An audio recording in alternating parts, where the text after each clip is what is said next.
İranın səbiq Xarici İşlər Naziri Məhəmməd Cavad Zərifin Azərbaycan və Ermənistanla bağlı sözləri müzakirələrə səbəb olub. Global İnfoaz xəbər verir ki, bu barədə erməni-İranşünas Qriqor Arakilyan danışıb. Arakilyan Cavad Zərifin müharibədən 6 ay sonra İrəvana səfər edib dövlət rəsmiləri ilə görüşdüyünü söyləyib. Stat. O zaman Xarici İşlər Naziri olan Zərif protokol çərçivəsində həmin müddətdə Ermənistanın prezidenti vəzifəsini icra edən Armen Sarkisyanla da görüşüb.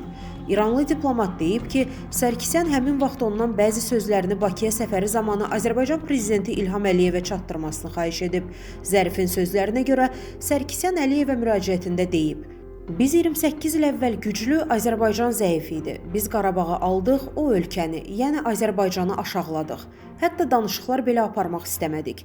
28 il müddətində eyni münasibəti davam etdirdik. Lakin bugün biz çöktük və məğlub olduq. Siz də eyni səhvi təkrarlamayın." Arakilyan bildirib ki, Zərif həqiqətən də Bakıya səfəri zamanı Sarkisyanın xahişini Əliyevə çatdırıb.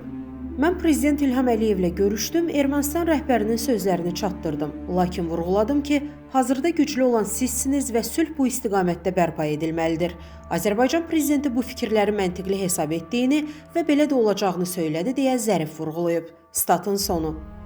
Qeyd edək ki, Azərbaycan müharibədən dərhal sonra Ermənistanla sülh müqaviləsinin imzalanması və münaqişəyə birdəfəlik son qoyulması üçün hərəkətə keçdi.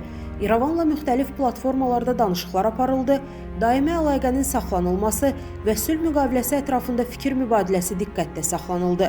Nəhayət, ötən ay Azərbaycanın Xarici İşlər Naziri Ceyhun Bayramov sülh müqaviləsi mətni üzrə iki ölkə arasında tam razılaşmanın əldə edildiyini açıqladı. Lakin buna rəğmən İrəvan hələ də sülhdən yayınır. Əziz izləyicilər, xəbərlərdən məlumat almaq üçün kanalımıza abunə ola bilərsiniz.